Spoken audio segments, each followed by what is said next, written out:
Bienvenidos a un nuevo capítulo de la música en el cine. Hoy vamos a tratar un tema muy interesante, muy especial, que estuve abordando y estudiando mucho últimamente, y es la utilización de las voces humanas, tanto femeninas como masculinas, en su combinación coral y también en su función solista dentro del cine. Esto es sumamente importante porque el instrumento más original, el instrumento más propio que poseemos es nuestra voz humana. Es cierto que no todos logran desarrollar una técnica para poder cantar de forma agradable. Hay personas que muchos dicen no tengo oído para cantar, otros dicen no puedo afinar. Yo mismo no me considero un gran cantante, pero al menos puedo sentir que las notas las puedo llegar a entonar. A ver, ¿por qué hago esta aclaración? Porque en el cine, particularmente en la función de personificar tanto, valga la redundancia, personajes como situaciones, las voces son puntuales. Si tenemos que citar a un maestro de esto, era Ennio Morricone. Ennio Morricone sabía, a través de la voz, ponerle identidad a los personajes. Así encontramos muchísimos personajes de todas las películas en donde él ha colocado las voces, tanto sean corales como individuales. Para Ennio Morricone, y esto lo decía él mismo, la voz es el instrumento más puro, es el instrumento más genuino y que representa un personaje. Él utilizaba muy bien la voz femenina. Él era un apasionado de la voz femenina y por eso en sus conciertos, en sus puestas en escena con las orquestas, él siempre ponía y colocaba voces femeninas.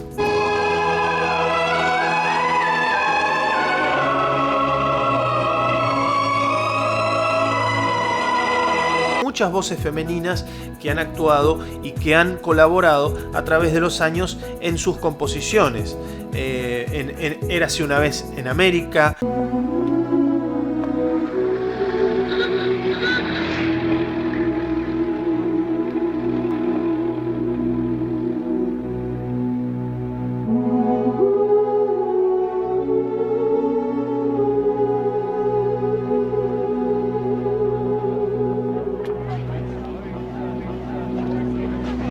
El personaje de Jill de la película Érase una vez en el Oeste, cuando ella aparece en escena y luego aparece esta voz muy melódica, muy romántica, que a todos, por lo menos los que la hemos escuchado, nos sigue enamorando hasta el día de hoy, porque es una voz dulce, sensual, que tiene que ver con el personaje de Jill, que es una persona que recién llega al pueblo y que es una persona que viene con un trasfondo y con una realidad muy distinta a lo que se vivía en ese pueblo.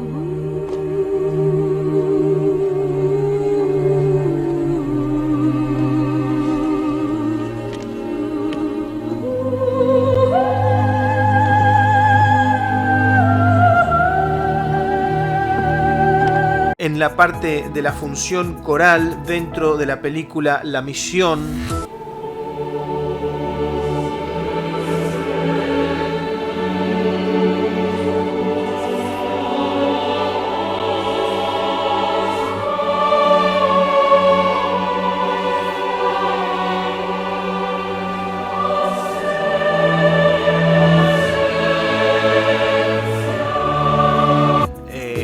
infinidad de veces y de voces que él ha colocado para darle identidad a un personaje. Vamos a analizar un poco las características de la voz y por qué es un gran acierto para un compositor recurrir a la voz humana para personificar una película. Lo primero que encontramos es que la voz tiene un timbre único. Somos millones de personas en el mundo, pero ninguno tiene la misma voz que el otro. Esto viene la unicidad de la voz. Esto viene a ser la personalidad, la esencia propia de una persona. Entonces es muy correcto, es muy adecuado personificar un personaje con una voz, porque es única. Y de ahí es que podemos nosotros encontrar esta función leitmotívica, si se quiere. Mencioné también la misión, porque la misión, la función que cumplió el coro, es la función de darle ese color, digamos, de la función musical católica, digamos, según las leyes que regían en ese momento, que eran el motete. El motete era una composición renacentista en donde con la voz se elevaba y se adoraba a Dios. Entonces, de esta manera, él logró, a través del coro, personificar toda una realidad, según el Concilio de Trento, que eran las autoridades eclesiásticas en aquel momento. Él logró personificarlo de una manera única, realmente de una manera espectacular, única, precisa, directa, muy al estilo de él, por supuesto. Luego hay una película que no es muy, no diría conocida, pero no sé si es muy vista, que es La Mejor Oferta. La Mejor Oferta es la historia de un hombre que tenía una vida muy organizada, muy ordenada. Él era coleccionista de cuadros carísimos. Y él coleccionaba cuadros femeninos, cuadros de mujeres, y él tenía en una habitación un montón de cuadros. Y Morricone tuvo la idea de que en ese mismo lugar cada uno de los cuadros fuera representado por una voz femenina, lo cual genera toda una cuestión semántica muy profunda. Es como que todos los cuadros le están cantando al hombre cada vez que él entra a ese lugar y se queda mirando esas obras.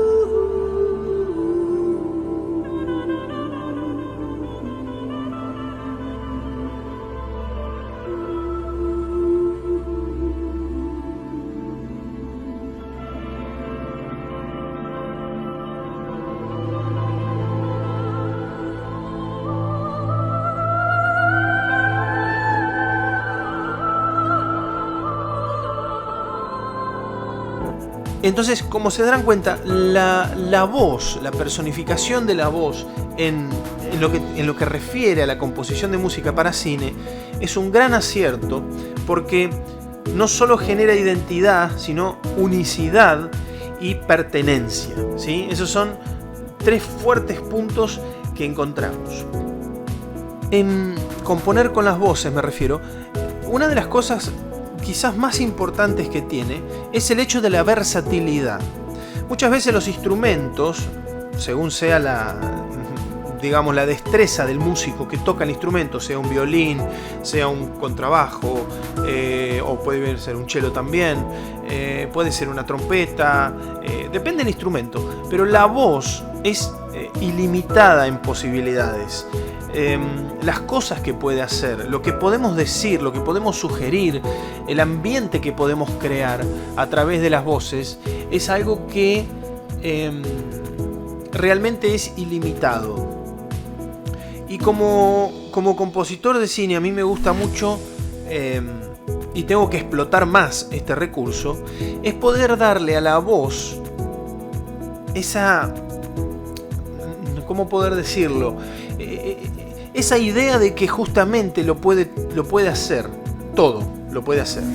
¿Por qué? Porque justamente la voz como instrumento es totalmente maleable, dúctil, incluso grandes artistas son dirigidos por los propios compositores y les dicen, mira, acá quiero que hagas esto, mira, acá quiero que hagas esto otro. no es solamente que la persona lea la partitura y toque, perdón, y cante las notas, sino que también hay una interpretación detrás de eso, que es lo que lo hace muy rico. Y esto era algo muy importante para Morricone, y por eso siempre elegía los cantantes seleccionados. Vos vas a ver en sus participaciones con orquesta, la misma mujer siempre. Y bueno, hay una evidente obviedad, y es que le gustaba cómo esa mujer lograba hacerlo. Y por otro lado también entendamos que no es fácil si uno tiene que cambiar cada vez constantemente, sobre todo si está de gira, ¿no? Con una orquesta, tener que andar cambiando de músico, de cantante, es algo bastante engorroso. Entonces entiendo que uno agarra, dice, bueno, este cantante o esta cantante me gusta, cómo lo realiza, cómo performa, y trabajo propia y exclusivamente con ella. Y luego ya queda como parte del plantel. También otra cosa que Morricone hacía muy bien es que a las voces femeninas le daba feminidad. Parece una redundancia, pero creo yo que la voz femenina es algo sumamente poderoso, sumamente transmisor de emociones, pero también sumamente transmisor de esencia. ¿Me explico? En todos los personajes que mencioné, Jill, por ejemplo, en Érase una vez en el oeste, en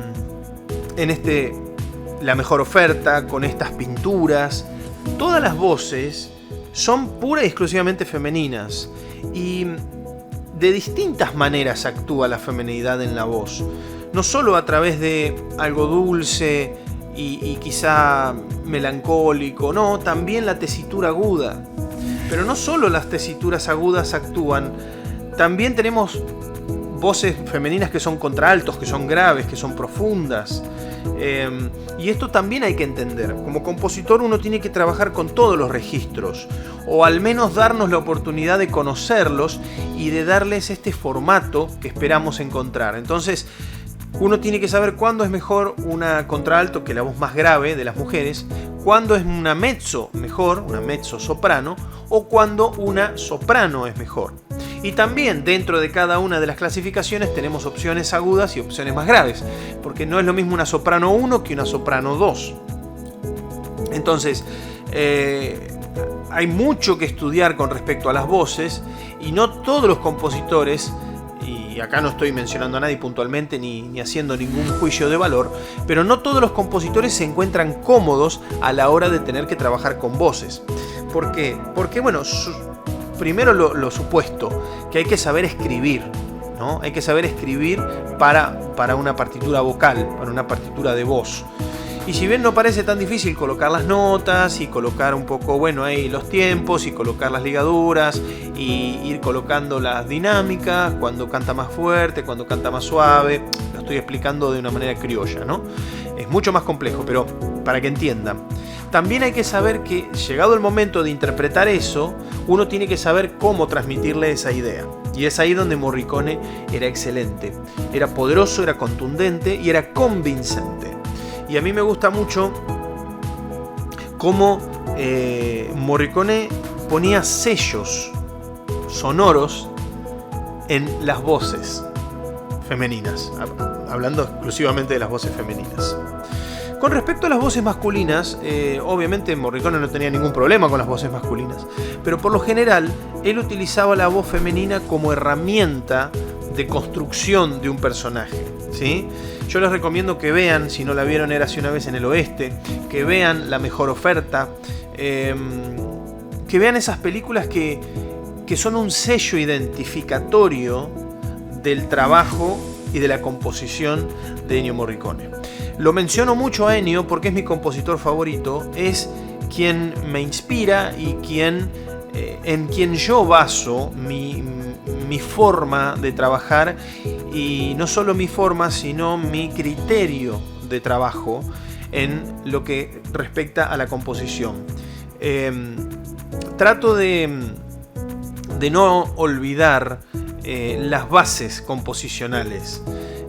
Hoy en día es un poco plástica la forma de componer música para cine, porque no es necesario saber demasiada música, no es necesario saber armonía, no es necesario saber contrapunto, no es necesario saber tampoco demasiado técnica orquestal, porque lo hace toda la computadora y a vos te gusta cómo suena y ajá, listo, va bien, perfecto, me gusta, al director le gusta y adentro.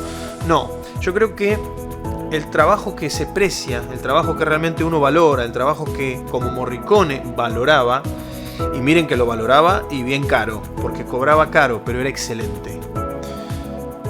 Es esto justamente, es el respeto por la propia profesión. Y él lo dejó muy claro. Y muchas veces él tuvo que decir que no, y esto lo dice él mismo en una biografía, él tuvo que decir que no a algunos proyectos, porque no iban con algunos criterios, o no iban con su forma de pensamiento, no iban con su forma de trabajo. Y es saludable también respetarse y valorarse. Pero bueno, nos estamos yendo de tema, no quiero mezclar. Pero vino un poco al caso por la esencia, por la forma de trabajar que tenía él con respecto y sobre todo con las voces femeninas. Bueno, espero que haya sido un poco más adentrador, que haya sido un poco más interesante para ustedes ver cómo funcionan las voces, particularmente las femeninas, en el cine. Así que si no vieron estas películas, se las recomiendo, véanlas, todas valen la pena y obviamente van a ver un trabajo excelentemente realizado. Bueno, muchas gracias por estar del otro lado, muchas gracias por ver un nuevo video y si Dios quiere nos vemos en otro.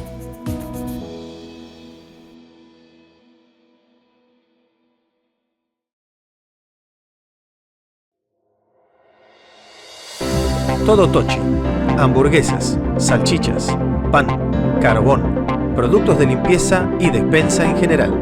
Y además, te atiende ella. Sí, Karina. Todo Tochi, Avellaneda 328, Coronel Vidal. Forrajería y despensa Vieja Barraca. Leña, garrafas, bazar, alimentos, artículos de limpieza, frutería y verdulería. Todo lo encontrás en Rivadavia 259, Coronel Vidal.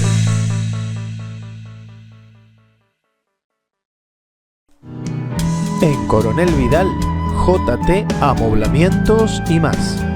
Placas, molduras, listonería, herrajes, piso flotante de madera y PVC, artística, juguetes y artículos de fibra fácil. Amoblamientos estándar y a medida, servicio de corte y diseño, con presupuesto sin cargo. JT Amoblamientos y más, Avellaneda 229, Coronel Vidal.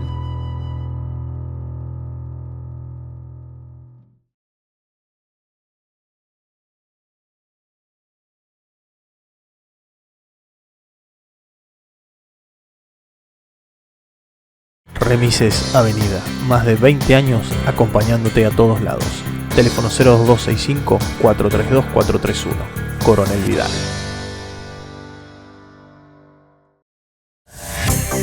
...1986 Deportes, indumentaria deportiva, urbana y todo lo que necesitas para esta temporada de invierno.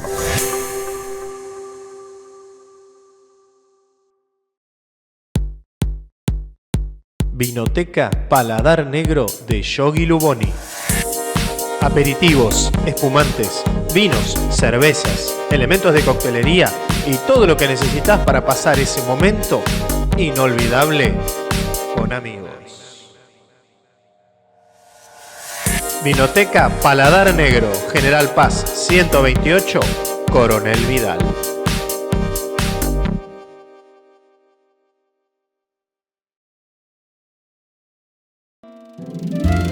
La música en el cine, lunes, 21 horas. Hola, soy John Rawls, compositor de música para cine, y te invito a que te sumes a mi programa La Música en el Cine, acá, desde mi estudio, para que juntos descubramos este hermoso universo, por Marchi TV. No te vayas, ya regresamos.